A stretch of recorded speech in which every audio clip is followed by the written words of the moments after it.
everybody, welcome back. Today as well we have got you another video, and in this video I'll show you how you can get a Binance virtual card.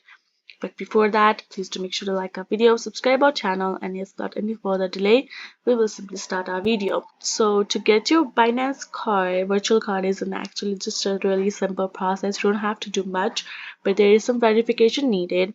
So for that, first of all, go and get access to your Binance app and get signed in. Can be from your browser and app.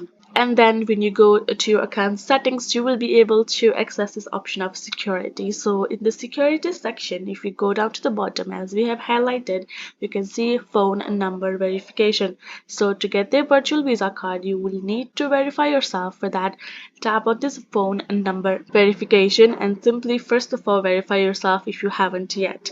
Afterwards, you will be able to access this finance option within your Binance option, which will introduce you to the another option called Binance Visa Card.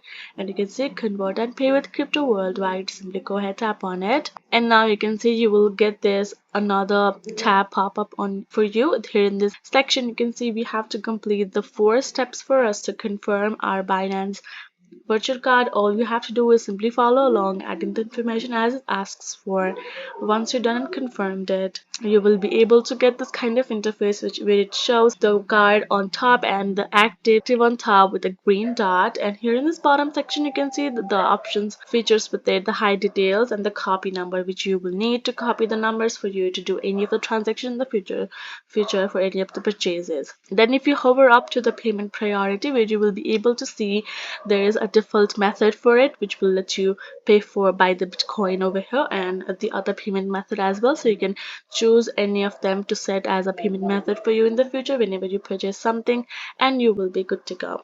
So this is the simple way for you to set up your Binance virtual card and activate it. Hope this video was helpful to you all. Thank you so much for watching, and yes, I'll see you guys in our next video. Bye bye.